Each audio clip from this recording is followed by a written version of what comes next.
Red velvet. Cupcakes. Yum. That's because we're pros. We're pros. That's what we do. We eat when we're on camera and audio. If you were on the air. Yeah, if you're eating on the air and radio, they'd like fire you. But we don't get paid for this, so. Nope. Well, here. So this is the official intro for episode 94. Because someone's a dumbass. Infamous 94. All of us were a dumbass that day. We all decided to drink way too much. Yeah, well, I can't help it. The damn thing didn't record. Actually, I blame Mary because she came in and distracted us. Yeah. We stopped it, went to start it. Apparently didn't start. Did the countdown, but didn't record. So the first segment of that show is missing. We reviewed the Headley Grange drumstick. We did review it. I got cupcake. The Headley Grange drumstick. We're eating cupcakes on here. Awesome. And we liked it. Man, it was a good cigar. Yeah, first third, if I remember correctly, was very earthy and spicy. I don't remember him saying that, but that's what we're going with. You cut the end, and you lit the other end, and you smoked it, and it was good. Yep. Yeah. So enjoy the second and last third of episode 94. We're going to enjoy our cupcakes and scotch.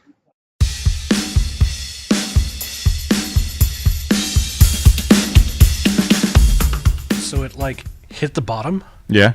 And it turned brown. It turned brown, right? It hurt, man. Speaking of brown. It hurt pretty bad. We've got a nice brown cigar here and some nice brown beverage. What are we drinking, guys? This is Johnny Walker Double Black. Double black. Double black. That's all I Once know you about. go double black, you never go back. That's it. Or maybe it is double black that don't ruin the segment. We've already tried to redo a segment. Let's just make the segment happen.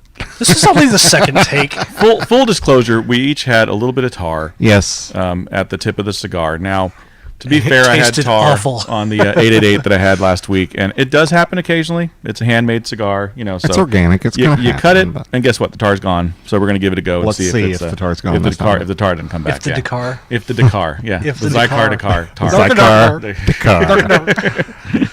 That sounds like a song. Zycar Dakar. Yeah, No, if you're drunk, it sounds like No, it sounds great, man. Hey, speaking of songs, Nice. we were recording on the day of the King's 80th birthday. 80th birthday. The King would be 80. Now, Pedro would be pissed that we said the King, but he is the King. I got a question for you. Do you think if he had survived the poo incident, would he still be recording? Yes. He'd be doing Tony Bennett thing. He'd be doing stuff with Lady Gaga. And Katy Perry and Reese Witherspoon. I don't know why her name came up, but somehow she did the movie with still. Hard. The King would. That wasn't Walk Hard. Because no, she wasn't Walk Hard. Which was a funny movie, by the way. Not bad. Walk Hard. The whole Paul Rudd, the whole Beatles thing is so funny in that movie. That was hilarious. But yeah, I think the King would still be recording it. Because the Colonel would be dead. Yeah. So he wouldn't have to deal with his manipulating his entire career. Oh, it's fried chicken. He'd be like, hey, baby, let's do a song, man. That'd be cool. Let's do a song. That's how he talked? I don't know. Close. So when did the King die? The King died in 1977. Okay. Same year as Star Wars. Yeah. Star Wars never Matter died. of fact, Star Wars was the last thing he watched before he died. Wow. I think the last thing he got a copy of Star Wars and watched it, and then went on his throne and died on his throne. Yeah. The King that died poor guy. And by the way, we all love Pedro Haley, and we all know that Pedro Haley's dad, Bill Haley, is the father of rock and roll. But Elvis is the king. I mean, nobody has dominated music the way Elvis did. And we're glad that Pedro doesn't listen anymore. Exactly. For that but if he were here, I would tell him that same thing. He's fine with me saying that. We should teleconference him in for the third. Okay. Favorite Elvis song, period. Caught in the Trap. That's not what it's called. It's not what it's called, but that's what I call it. Suspicious Minds. Suspicious Minds. The greatest song that is ever song. done, ever. Blow Me Up, Dog. Boom. Suspicious Minds is great. great. What's your favorite Elvis song? Dude, you know he died like 10 years before I was born, right? He died when I was like 8, so it's not that much difference. You know Elvis songs. Dude, you're a Simon and Garfunkel fan. Hound Dog? Hound Dog, that's exactly what I was going to say. Hound Dog's great. I love Hound Dog. There's nothing wrong with Hound Dog. Yeah. Great song. Matter of fact, that was the first song ever on the charts to be number 1 for 10 straight weeks. 10 straight weeks. That's pretty good. That's pretty good. Yeah. It's not bad. Not bad at all. Not bad for a white boy singing black music. God bless the King. God bless the King. Hey, I put it in for the king. Thank you, man. Thank you very much. But no, Suspicious Minds, that's one of the greatest songs. Actually, that is the greatest song ever. I can't not ever listen to that song and not be excited when I'm listening to that song. That song is greatness. And that's one that I don't really do it often, where you hear a song and you want to hear it again, but I'll hear that one again. Yeah, right after. It's just great. And if you notice on the song, there's a fade out at the end, and it dies. And all of a sudden it comes back. And what had happened was the guy in the studio turned it off. He thought they were done. And Elvis is like giving no, let's keep this fucker going. He didn't say anything, but just kind of give him the motion. So it goes on in like another minute after the engineer turned it off. Wow. Great song. Speaking of the king, the worst segue of all time, but I'm going to switch. Oh, there's nothing worse than Speaking of Brown. Speaking of Brown was the worst segue ever, but the second worst segue ever. So I'm with you. Okay. We're going to commune here because we both have horrible segues. Yeah. And I used to be the king of segues, okay, and I'm horrible. Stuart Scott from ESPN passed away this weekend. And you realize you went into Stuart Scott after saying, speaking of Brown. I didn't mean it that way. Don't say that. That is funny. But I remember less. I didn't mean it that way. Yeah. Stuart Scott from ESPN, who was on since I was aware of ESPN. So probably when I was 15, 16, 17 maybe. He was on ESPN. Been around that long? Well, definitely a broadcast matter of fact, icon. ESPN and I have the same birthday. Wow. But I was 11 years old when ESPN started on September 7th, 1980. That is redonk. That is Regonk. Not donk, Regonk. Oh, yes, Regonk. Yeah. Jeez. So fuck that up. Start stealing from us. Yeah. Can we have a steal third from take? them? Yeah. We're going to steal from them. Stuart Scott, though, was... Mesod. Yeah. Oh, yeah. Okay. I don't like it when people go, oh, he's great. He was a trendsetter because he was black. I didn't care if he was black at all. I thought the guy was amusing. I thought he was entertaining. He made sports highlight clips entertaining to me. He came up with two catchphrases that I still to this day say to myself. You know, he's as cool as the other side of the pillow. That is awesome. That's a great quote. Or he must be butter because he's on a roll. Awesome, dude. That's awesome, man. You know, you show this guy, he's hitting all these threes. He must be butter because he's on a roll. It was greatness. And I didn't care if he's black. And you know, but the sad thing about it was he did suffer from cancer from the time he was 40 until he was 49. So he went 9 years of fighting fighting that crap. And still on television. And he was... whole time. And he was great the whole time. And... You know, because of, I guess, race or because of he was too opinionated and too popular, he had haters. And I never understood the haters because that guy, he entertained me. I liked Stuart Scott. And and he went to University of North Carolina where Todd went to.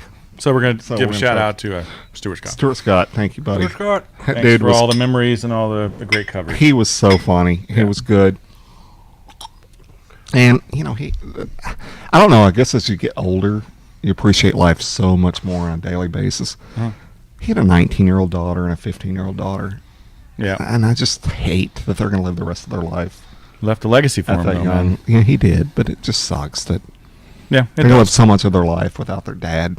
Yeah. God, that hurts. It just sucks. It does. But to Stuart Scott, he was a legend and an icon, and I respected his work. He was great. He was. And I enjoyed him. And I don't even watch sports stuff. Yeah. But when I saw him, I thought he was a cool dude. And he was that, for sure. And I talked so much that my cigar went out. So that happens. That happens. This is the most depressing podcast episode in the history of podcasts. Why? Because we're talking about the king and look at this. Pull the trigger. The tar did not come back. No, not yet. And it's darn tasty again. Yeah, it got tasty. It's got some very cocoa-y notes now for me. It's getting really chocolatey. I'm getting a little citrus. Tiny bit of citrus. I'm not getting a citrus, but I'm getting no some citrus here. Serious cocoa. Could be what we're pairing with, but and there's some spice on the retrohale now. Yeah. Gotcha. And for our viewers at home, that is the specific reason I chose not to retrohale today. Yep. Yeah, because Ribby Joe over here doesn't want to hurt himself. Ruby Joe. Oh, Ribby Joe. Ribby Joe. Ruby Joe didn't make any sense. Ruby Joe. Hey, Mary, what's going on? Ruby Tuesday. Mary, want to be on the show? No. Mary is not bringing anything to the show. Mary, by the way, is a Packers fan. F the Packers. Mary's a Packers fan. And the Cowboys, of course, are playing the Packers this weekend. So we know how well that's always going to go. It's not going to go well. See you later, Mary. We hope it's going to go well for the Cowboys. Go Cowboys. Go Cowboys. But by the way, you know I've always supported Tony Romo. Yeah. His comeback last week, penalty aside, all this controversy, I'm sick of it. Stupid. Bad calls get made in games all the time. But that drive that Tony Romo led last week was Staubach-esque. It was Montana-esque. It was legendary. The touchdown comeback that he brought. It was awesome. That was the stuff of legend. And for that drive alone, if I had a vote, which I don't, but if I had a vote, Tony Romo's a Hall of Famer to me. Yes, I just said Tony Romo is a Hall of Famer. So you're completely disregarding the last 3 seasons where he's basically sucked on my hole? No, he didn't suck at all. He had to carry the team. He did a pretty shitty job. They went 8-8 3 years in a row because Tony Romo. If they had not had Tony Romo, they'd have gone 5-11 3 years in a row. Tony Romo single-handedly won games. Shut up. Tony Romo single-handedly won games. He's that good. And now that he actually has a team around him, he's performing. Now, granted, they're going to lose to Green Bay. I know that's going to happen, but dude, calm down. You don't need to barge into my office. This is energetic radio. I was making a pop culture reference, and you just no. Tony Romo's a stud, and I like the guy. The dude's awesome, even though he's Mexican. God, I don't know. Speaking of Brown, we're going to take a little. Which of you is more racist? We're going to take a little break. We'll come back for the last third of the Headley Grange drum set. Oh, we're not going to talk about Tony Romo being a Mexican anymore? No. Okay. We'll be back. All right, cool.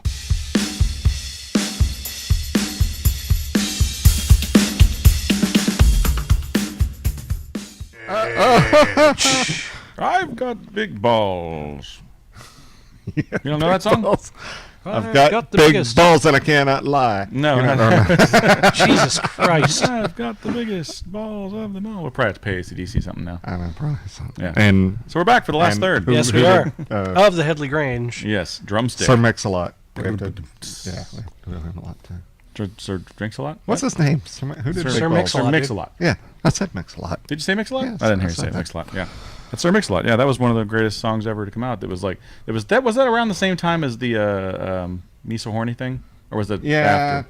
I think it was way before Me So Horny. Me So Horny's been around for a long time. I don't know. But I like Sir Mix-a-Lot's been around. That. Yeah. I think, I don't know. I have to look that up. Let's do it again. I like big balls that I cannot. That's his song. He does like big balls. I don't actually. They don't feel so great on your taste. They don't fit as well as you want. God, I hate life. So, okay. I've seen this a bunch on Facebook. People posting, like, coldest balls. Do your balls really get cold when it's cold? Yes, dude. The balls are the coldest part of your body. That's where shrinkage occurs. Yeah, but then they get close to your body and they get warm, right? Right. I don't know. Right, but they have to stay colder than the rest of your body by, like, a couple of degrees. Or your spermies die. Oh, poor spermies.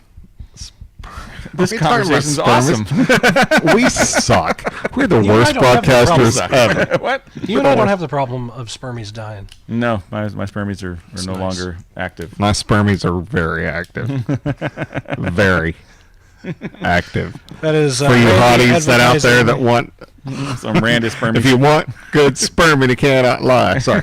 I know. Wow. Dumbest segment ever. Cut all of that? Yes. Can we never broadcast again? We're getting close to it. At 100, we're done. Are we really? You keep saying we're really done at 100. I'd like to be done at 100. I'm okay with that. Come on. We have fun doing this thing. I don't know why. No, we but don't. You have fun doing this thing. We have a blast doing this thing. Come on, this is good times right here. It is fun. This is good times, hanging with especially bros. when it's all three of us together. And I miss when Nate's not here. I don't, but I understand what you're saying though. Yeah. I will burn you. Hey, you left me hanging on the Joe Wagner. I can't talk. The Joe Wagner bump. The Joe Wagner fist bump. You left me hanging, so you don't occur because you were being a cunt. Like you don't occur on this show anymore. Headley Grange. A cunt. Drumstick. Last third. At least I'm not shouting out that I'm a pedophile. God, that was so horrible. I listened to that. Thank you for not editing that out. Hey, that was a funny ass moment. Awesome. That was a funny ass moment. That was hilarious. I was so emphatic. I'm a pedophile. I was a. No, never mind. Jeez. Yes, let's recreate that moment again. Let's get as many instances of you saying I'm a pedophile as possible. That was horrible. So we can cut it together into a I'm not a pedophile. Montage. Yeah, pedophile montage. It's a horriblest montage ever. Horriblest? Yes, I said horriblest. I did, and I meant it with every ounce of my heart. He did mean it, for sure. I am not a pedophile. Nor have you ever been. No, and will never be. I like how seductively you said pedophile there. Shut up. God. I did Barry White that, didn't I? But nevertheless. Would you fuck me? Yeah. I'd fuck me. I'd fuck me so hard. Silence of the Lambs reference, by yes. Buffalo Bill. One of the baddest. By the way, Buffalo Bill. You're clipping like a mofo. No, Buffalo Bill, Norman Bates, and Leatherface were all based on Ed Gein, who was from Wisconsin. So fuck the Packers. That's what I say. You're gonna have to re-say fuck the Packers because you clipped when you said it. Yeah. Did I? I clipped. What is this clip thing? We never clipped before. Yeah. We did. It's just nobody fucking noticed because I was the only one to look at the damn lights. So Ed Gein, Norman Bates. Yeah, totally clipped. I'm sorry. Oh, whatever. I don't give a fuck anymore. Anyway, the same guy was the inspiration. What are you pulling me back for? So he won't clip. I hate both of you. We love you. I'm never going to do this show again. 94 is the end of our shows. Sorry. I'm going to start singing Caught in the Trap. We're doing another one right after this, so it's not the end. We're doing a two for today. By the way, Ed Gein was inspiration for Norman Bates, Leatherface, and Buffalo Bill. Buffalo Bill. It puts the lotion on its skin or it gets the hose again. Creepy. I still loved his performance in Joyride. He was awesome. So good. Okay. So good. Okay. Voice only performance. The two best voice only performances that I can think of were his in Joyride and Kiefer in Phone Booth. Darth Vader and James Earl Jones is pretty good too. Yeah, but you see a character moving around, so you kind of think that's okay. I see what you're saying. Just voice only. Yeah. Kiefer just on the creep voice. factor. Yeah. Tell her you want it to fuck her. It's like want to make love to you. I want to make. No, I said tell her you want to fuck her. Yep. So awesome. It is awesome. Kiefer's such a badass. Although I'm mad at him right now because no more 24. He has said he's done with 24. Fuck Kiefer. Yeah, that's bullshit. That show's awesome, and it needs to come back. And he's so good. And we have an idea. So yes, we do. We have the girl come back. Kate. Take over the show. And John McClane joins because he's not doing shit. Yeah. He's doing straight to video 50 Cent stuff. movies. Exactly. So, Bill Willis, Bruce Willis, do some TV, buddy. Bill I said Bill Willis. Yeah. Bruce Willis needs to do some TV. It needs to be 24 because that would be awesome. Yeah, that would be awesome. They still need to make the 24. Die Hard 24/7. Die Hard 24/7 the greatest movie ever. I think Kiefer would come back for that. I think he would too. Yeah, we need there's a badass script out there. See, and I understand. I mean, I can understand why Elton John never wants to sing Your Song again. Yeah. Billy Joel never wants to sing Piano Man. I get it. I understand that. But when you create an iconic character like Jack Bauer, J.R. Ewing, or whatever, hell, Larry Hagman came back to do J.R. Ewing because it was such a great character. Yep. If I were ever to play Jack Bauer, I would never not want to play Jack Bauer. That's such a badass dude. I want to be Jack Bauer in life. Right. I just want to be Jack Bauer. That's what your tattoo is going to be this weekend. Oh, yes. I'm doing Jack Bauer's face on your ass. No, Jack Bauer for life. JBL. Or Jack Bauer 24/7. No, Jack Bauer's the greatest character in TV history, period. Wow. And you could take that away from Archie Bunker. I'm talking Archie Bunker and Jerry Archie Bunker's not in the top 40 on that list. You're an idiot. Archie Bunker's a top 2 on that list. He's a top 10er at least, yeah. Archie Bunker, good Lord. When they actually, in the 70s, the free-loving 70s and everything, they put a disclaimer before that show. That is awesome. Yeah, that's pretty damn awesome. They won't do that anymore. What would be some other top 10ers for your all-time Michael TV Scott. list? Michael Scott. I wouldn't put that up there. Oh, you're an idiot. Michael Scott is totally in there. Maxwell Smart. Ron Burgundy, yeah. He's not a TV guy. I know. Maxwell Smart, definitely. Yeah, Maxwell Smart could be there. Ron Burgundy's a TV guy. You would put Maxwell Smart on the list, but you wouldn't put Michael Scott. No, I wouldn't put Michael Scott. They both played the same character. I wasn't that big a fan of The Office as you, but that's me. Yeah, but I showed you Diversity today, and it was the greatest episode. It was a good episode. I just didn't think it was a great every episode. It's the greatest episode ever. It's a good episode, yeah. Mix it up. Diversity Day is great. Yeah, it's a great episode. Yeah, I mean, top teners. I'd say Lucille Ball's in there. Yeah, Dick Van Dyke. Yes, you got to go back a little bit for that, I think. But was he a great character? Or was it just a great show? He was a great character, Dick Van Dyke. He was great, and nobody ever played drunk on a show better than Dick Van Dyke. He was awesome. He was probably really drunk, but he was. that was the thing. Was he was a bourbon and coke guy? Yeah, and in between sets or takes, he'd guzzle bourbon and coke. Yep. That was his thing. I believe it. So that's why he was good at playing a drink. I believe it. But you're so preaching to the choir. Would you say Fraser Crane? Yeah, absolutely. Great character. Yeah. See, I'd say Fraser Crane before. No, Michael Scott, dude. He pushed the envelope so much. I don't know. I just wasn't. I wasn't a fan of the show when it was on. I'm becoming a fan of the show now, so I might think different after I've seen every single episode. But for me now, not. The worst episodes of The Office were when he was gone. No, Carell still made them good. Okay. No, you're right. The worst ones were when he wasn't there. Over? Yeah. Ed Helms and stuff. Which, by the way, I think Ed Helms is hilarious. He's hilarious, yeah. I mean, he's in the Dick Van Dyke Mall. He's very physical comedy, can deliver lines in a great way. But yeah, no, Carell is Carell. I mean, you got any? What did you gravitate towards as far as television characters that you really thought were badass and cool or funny or whatever? I'm digging on Frasier actually. Frasier is amazing. Yeah. Kelsey Grammer. And it's funny how he eclipsed Cheers basically, because you think it was supposed to be all about Ted Danson, but really there was so many good characters in that show that and Frasier wasn't on for like a season and a half before he came on board. And I talk so much that my cigar goes out. But no, like we said before, him and James Arnaz. Mm-hmm. Only two people who have played the same character for 21 years on TV. That's pretty awesome. So would you have James Arnaz in there? Yeah, probably. Yeah? Yeah, absolutely. Yeah. I mean, I hated Gunsmoke, but I watched it because, my grandparents made me. But yeah, I watched it because my dad made me, yeah. James Arnaz was awesome. He was great in that role. And you know who TV's John Wayne. You know who his brother is? Who? Peter Graves. Real? I didn't know. They were brothers? They're brothers. Different mothers or just different names? I don't remember. Which one has the real name? I don't know. Or both of them fake names? I can't remember. It's almost like the Martin Sheen, Emilio Estevez thing. Yeah. I can't remember. But Peter Graves and James Arnaz are brothers. I did not know that. That's awesome. That is awesome. So you got Gunsmoke and Airplane. Yeah. And Mission Impossible. Yeah, Mission Impossible, yeah. But I think of Peter Graves, I think of Airplane. Yeah. Who's the guy from Kung Fu? What was that guy's name? David Carradine. David Carradine. Yeah. And his dad. He's on the list. Well, his dad was also famous, and then his brothers were the role that should have gone to Bruce Lee. Bruce Lee wrote the concept for that show, brought it to him. They were going to do it, and then he didn't know about it until he saw it, that it was out. And he's like, what the fuck? I think Carradine did a better job than Bruce Lee would have. I don't know about that. Carradine could act, at least. Yeah, I mean, dude, he did the Lone Wolf McQuaid when it was Dennis Carradine David Carradine against Chuck Norris. That movie was awesome. That was badass. That movie the movie was awesome. sucked, but their fight was awesome. That fight was so bad. That movie's hilarious, man. Awesome. It is a funny ass movie. That and Silent Rage was a really bad Chuck Norris movie, but it was hilarious because it was so bad. I like Chuck Norris. I love Chuck Norris. And I've met him. We both met him. He's cool as shit. He's a really cool dude. Yeah. Have you guys been to his house? Yes. I have. No. It is amazing. It is. Have you been to Chuck Norris's house? Yeah, he's like it's like 3 blocks from here. He's like 40 minutes east of my dad's place. Okay.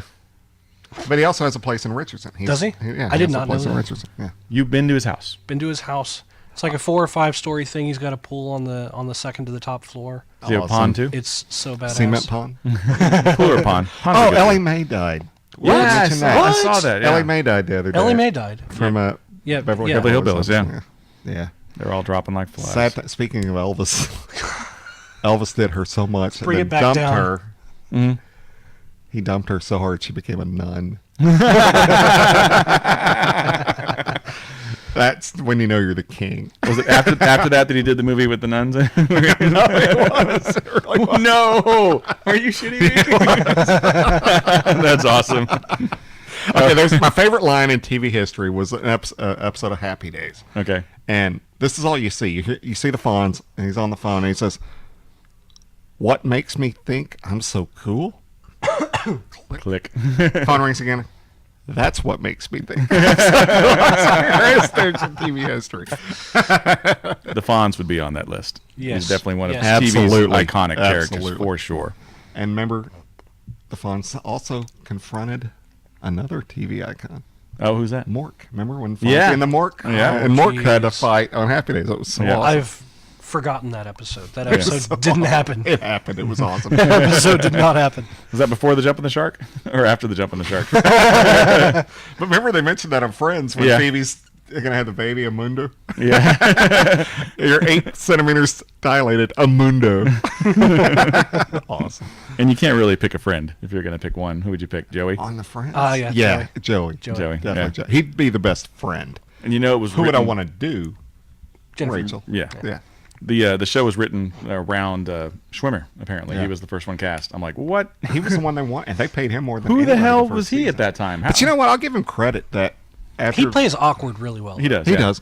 But after He would make a good pedophile. I love the line he did. I saw this episode the other day. He's like, "You're over me? When were you ever under me?" Great. When I watched that one, when were you under me? But by the way, Ross was the biggest dick on that show. Yeah, he was. He was a dick. Well, they all had communication problems. They did, but he treated Rachel like crap. I think you can remove the word Rachel and replace it with any other name. Yeah, Ross was. But by the way, as Schwimmer as a person was very cool because he and Aniston. Is he dead now? Did David Schwimmer die? David Schwimmer didn't die. I'm talking about directed Friends. He and Aniston were the 2 highest paid the first season. They weren't paid the same. Yeah. And when they came into their first negotiation... Well, she had Leprechaun under her belt, so yeah. Yeah, true. But what I don't understand was when that show came out, I was like, oh, Courtney Cox is on that show. Yeah. Because she was the one I knew. I didn't know any of these other people. What was Courtney Cox on? Family She Ties. was on Family Ties, and she was in Ace Ventura. She was on Family Ties? Yeah. She was Michael J. Fox's girlfriend last season. No shit. Yeah. Oh, wow. And then she was in Ace Ventura, and she was so hot in Ace Ventura. Yeah, she was. But anyway, Aniston and Schwimmer were the 2 highest paid. And he called them all together when they're going into their first negotiation. He says, we all need to be paid the same. Let's make sure we get paid the same. This is an ensemble show. And they're like, yeah, great. You're getting paid more than us? Sure, let's do it. Yeah. So they always got the same salary after that first negotiation. That's cool. Because of Schwimmer. That's cool. That's cool. All right, so I am at the nubbing point of this. It is very tasty. I would definitely smoke another one. The tar never came back. Yeah. So good job, guys, over there. Longest last segment ever. Yep. Is it? So Brian McGee, holy crap, you got a winner. Brian McGee is a good dude. He is a good dude. Yeah. Can't act, but he's a good dude. Don't throw him under the bus. Yeah, but he can't act. So on that note, where can you find us, Randy? iTunes, iPod. Podomatic. Podomatics, If you have an Spreaker, iPod Stitcher, still, iTunes, iHeartRadio, Podcast Facebook, Land. Twitter, Podcast Land, and Facebook, and I don't know. How many times are you going to say Facebook? He ruined my flow. Yeah, I okay, usually have a whatever. flow. Let's start over. Okay. No, we're good. We're iTunes, iHeartRadio, Spreaker, Stitcher, Podcast Land, We've heard enough, Facebook, Randy. Twitter. I don't know. I don't care. And follow us on Twitter and go on Facebook and add us too. At Randy Rankin 43. Captain Funky Pants. At Cigar Deet Nate. All right. So as always, it's been great smoking with you guys. See you later, guys. See you later, man. Love you guys. Love ya.